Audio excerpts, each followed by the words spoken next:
Libérez, libérez Laurent Gbagbo. Libérez, libérez Simone Gbagbo. Rendez-nous Charles Blé Goudé. Salut aux terres d'espérance, pays de hospitalité, des gens remplis de vaillance pour élever ta dignité. Tes filles chères de Côte d'Ivoire, fiers artisans de ta grandeur, tous rassemblés pour ta gloire, te bâtirons dans le bonheur. Les Ivoiriens, le pays nous appelle, si nous avons dans la paix ramené la liberté, notre devoir sera d'être un modèle, une espérance promise à l'humanité, forgeant unis dans la foi nouvelle, la patrie de la vraie fraternité. Les pétitions s'apportent. Aujourd'hui, le président Laurent Gbagbo est à la haie. Mais c'est toute l'Afrique qui est à la haie. Comme nous ne pouvons pas prendre les armes, il paraît que ceux qui l'ont mis à la haie sont trop forts. Ils sont puissants, c'est la communauté internationale. Nous, on décide de poser des actes symboliques pour que le monde entier voit. En Europe, les pétitions, ça compte, ça a une portée dans leur démocratie. Donc nous allons utiliser leurs instruments, leurs stratégies pour les contrer. D'où la pétition. Et je voudrais rendre hommage à Joseph Kofigo, ce premier ministre togolais, cet ex-premier ministre togolais, qui a accepté d'initier la pétition avec un patriarche de mon pays, Bernard Dadier, celui dont nous avons étudié les livres au primaire, au secondaire, etc. Ce sont les deux qui ont eu l'idée de cette pétition. Et on a appelé cela la pétition internationale pour la libération du président Laurent Gbagbo. Et c'est comme cela que, depuis Abidjan, ils m'ont appelé pour dire, docteur, est-ce que tu peux accepter d'être le responsable pour l'Italie? Pendant ce temps, Michel Dali, un Français, un Blanc, est responsable en France. Chers amis, nous sommes en train de chercher les voies et moyens pour affaiblir la CPI, pour affaiblir la communauté internationale, parce qu'elle s'est trompée sur notre pays. Et là, je vais aborder le deuxième point, parce que vous avez trop attendu. Pourquoi elle s'est trompée sur notre pays? Pourquoi est-ce que Laurent Gbagbo ne doit pas être à la Cour pénale internationale pendant que Soro Guillaume dirige la Côte d'Ivoire avec M. Ouattara? Pourquoi? Pourquoi je ne suis pas d'accord? Pourquoi nous ne sommes pas d'accord que notre pays fonctionne comme cela alors que Laurent Gbagbo est à la haie, alors que Charles Blé Goudé est à la haie, alors que Simone Gbagbo est en train d'être torturé, alors que tous les Assoatou, des grands intellectuels sont en train de croupir en prison? Mais pourquoi? Pourquoi on ne peut pas l'accepter? Mais je vous dis le pourquoi. On parle de démocratie. Mais qu'est-ce que c'est que la démocratie? Et je vais m'arrêter un peu là-dessus pour que vous puissiez bien comprendre. Le président Laurent Gbagbo, aujourd'hui, à l'heure où je parle aujourd'hui, nous sommes le 10 septembre 2016 et nous sommes affichés ça. Il faut que le monde entier le sache à travers cette vidéo. Laurent Gbagbo est en train de confondre la communauté internationale. Il est en train de confondre la France. Il est en train de confondre le Conseil de sécurité de l'ONU. Il est en train de confondre la France. Mais pourquoi il les confond? Parce que lui, le président Laurent Gbagbo, il a été plus visionnaire sur la démocratie. Ils disent qu'ils ont inventé la démocratie. Mais quand on invente, là, il faut l'appliquer. La démocratie, c'est pour sauver des vies humaines. La démocratie, c'est quoi? La démocratie, dans les premiers moments, c'est à Athènes, en Grèce, que la démocratie naît. Au 5e siècle avant Jésus-Christ. À cette époque-là, c'est sur une piazza, comme on a en Italie, une grande place, le peuple se réunit, et puis ils discutent avant de prendre une décision.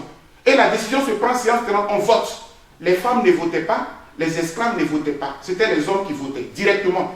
On appelle ça la démocratie directe. C'est comme dans cette salle, on veut qu'il y ait un responsable. Nous tous, on prend nos bulletins, on vote et puis on choisit le responsable. Elle est directe, la démocratie. Direct, tout de suite. Le monde a évolué. On est aujourd'hui en 2016. Vous voyez, les pays pays sont maintenant des millions. On ne peut plus faire la démocratie directe. Donc la démocratie est représentative. C'est-à-dire qu'on vote des personnes à travers qui le peuple s'exprime. Les présidents, les députés, etc. Même les maires aussi. Ça veut dire que la démocratie, dès maintenant qu'elle devient représentative, le peuple va voter. Mais quand le peuple vote, comment est-ce qu'on connaît le résultat du peuple? C'est-à-dire qu'on a voté. Mais qui proclame le résultat? Comment on fait pour que la volonté du peuple exprimée le jour du vote se reflète dans le résultat? Comment on fait pour ne pas que le résultat du peuple soit truqué? Voilà le problème de l'Afrique. L'Afrique, il y a la démocratie en Afrique. Le peuple vote. Mais quand le peuple vote, entre le vote et le résultat du vote, il y a un problème. C'est là où l'Afrique souffre. C'est là où l'Afrique souffre. Sinon, nos parents faisaient la démocratie avant notre naissance. Mais aujourd'hui, avec les esprits malins, les esprits machiavéliques, les tricheries, les fraudeurs, le peuple a fini de voter. Entre le vote et le résultat, il y a un problème. Et l'Afrique s'embrase. L'occasion est belle pour que je puisse faire le rapprochement Côte d'Ivoire, Gabon. Parce qu'on m'a invité en France. Je vais y aller la semaine prochaine pour leur dire comment Laurent Gbagbo a confondu le monde. La démocratie, là, quand on a fini de la définir, là, on la met dans les textes. C'est-à-dire qu'elle est écrite dans les textes. C'est comme cela que Obama, lorsqu'il s'est rendu en Afrique pour la première fois en 2009, il est allé au Ghana. Et il a dit, et je le cite, l'Afrique n'a pas besoin d'hommes forts. L'Afrique a besoin d'institutions fortes. Ça veut dire quoi? Ça veut dire que la démocratie, pour qu'elle fonctionne, il faut que vous ayez une justice forte, un conseil constitutionnel fort, une commission électorale forte, c'est-à-dire des institutions, quand elles ont parlé, personne ne peut dire autre chose. Voici la démocratie. Dans mon pays, en 2010, j'y étais. L'élection s'est déroulée en octobre, puis en novembre. J'y étais. J'ai observé l'élection. Dans le Nord, ils ont triché.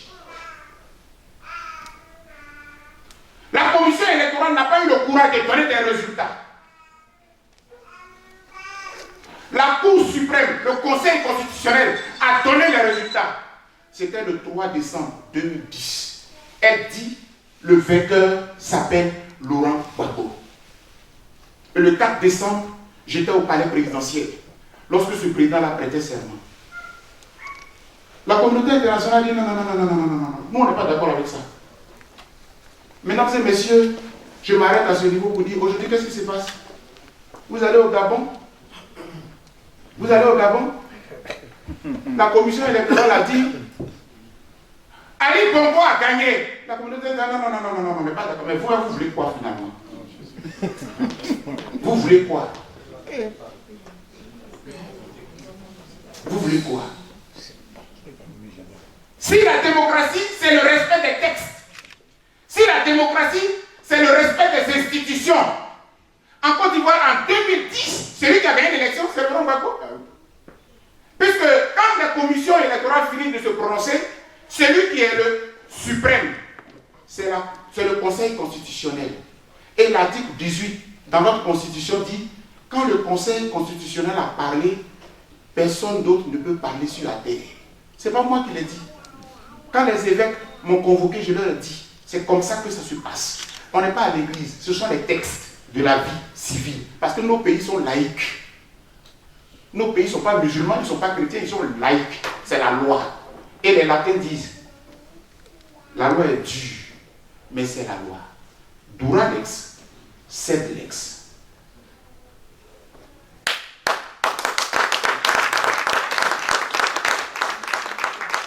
Alors, maintenant je vous dis quelque chose de concret.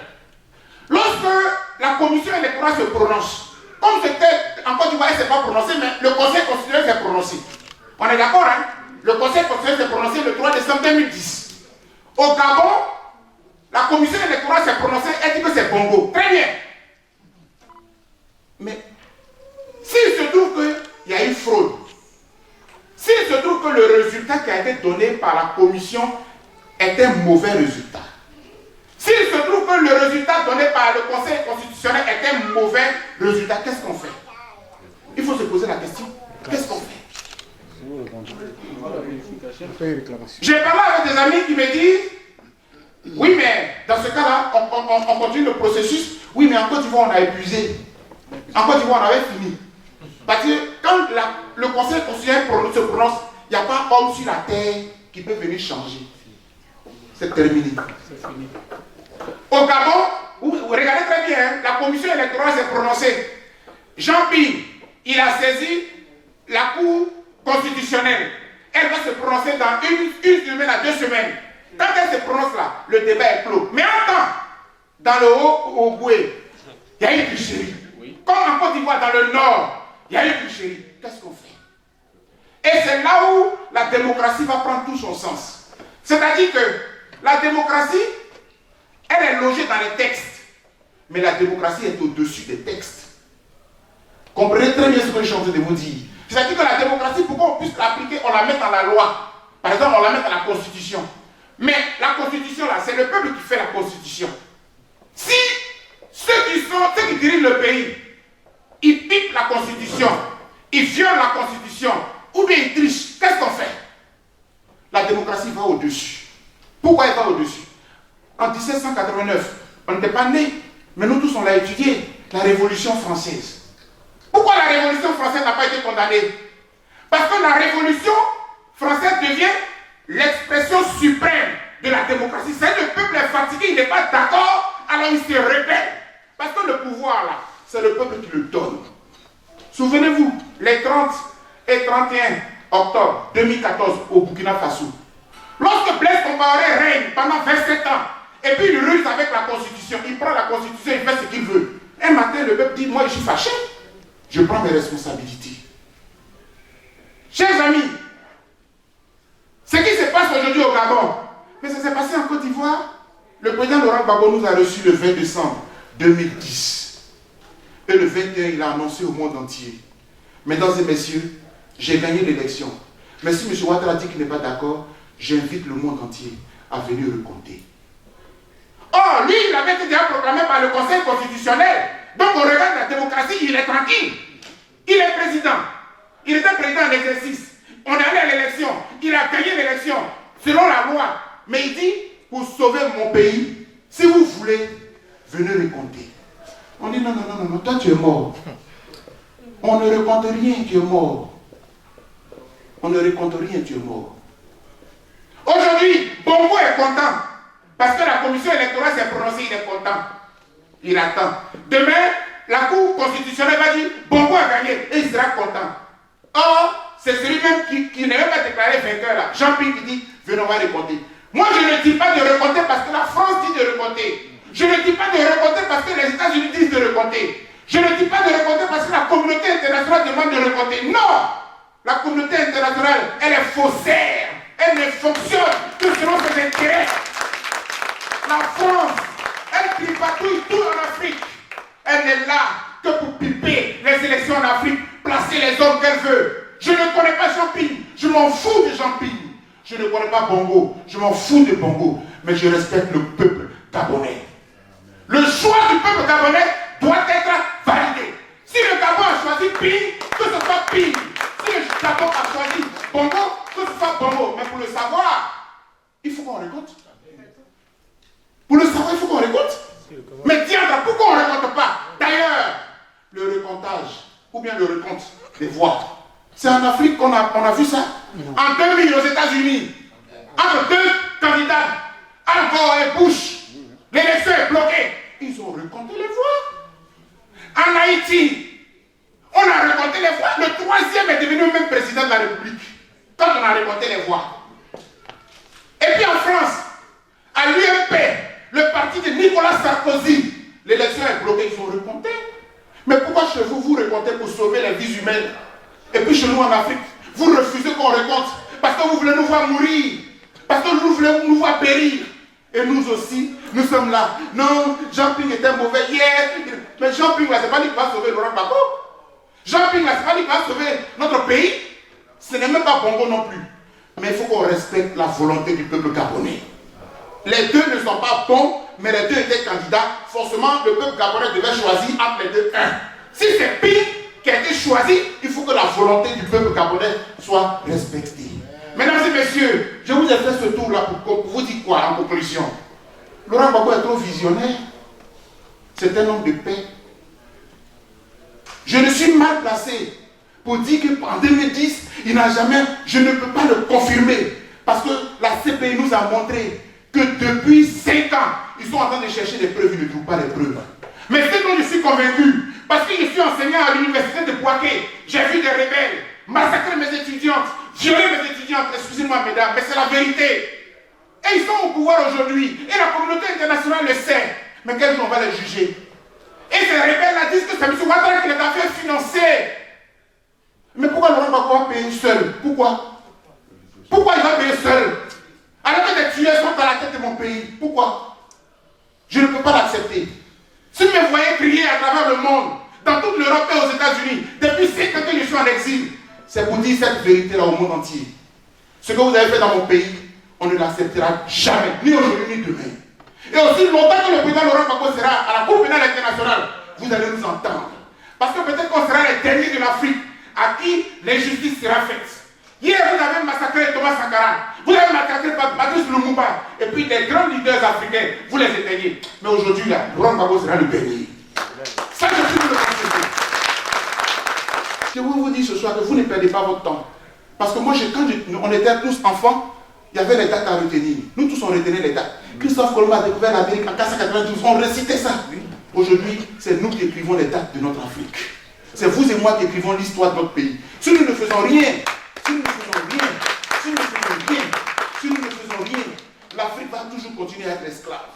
L'Afrique ne peut pas continuer perpétuellement à être esclave. Je rêve d'une Afrique où nous tous là, on rentre chez nous. Ce que vous avez appris ici en Occident, vous l'implantez chez nous. Avec une politique qui vous permette de vous réinstaller. Vous allez voir, vos enfants seront heureux. Ils auront une double nationalité. Ils seront ivoiriens, mais ils seront italiens, mais ils seront français, ils seront américains. Et puis voilà un monde que nous voulons. Mais nous ne pouvons pas tous ici, pendant que des étrangers prennent nos terres. Et que nos parents soient en train de souffrir. Il y en a même qui payent de l'argent pour aller maintenant dans leur terre, sur les terres. Parce que le rebelle est au carrefour. Il demande que mon propre père paye avant d'aller dans sa plantation. Je ne peux pas accepter cela. Donc ici, s'il y en a qui pensent que nous perdons notre temps, je dis, cher frère, c'est toi qui es perdu. Que Dieu nous bénisse. Amen.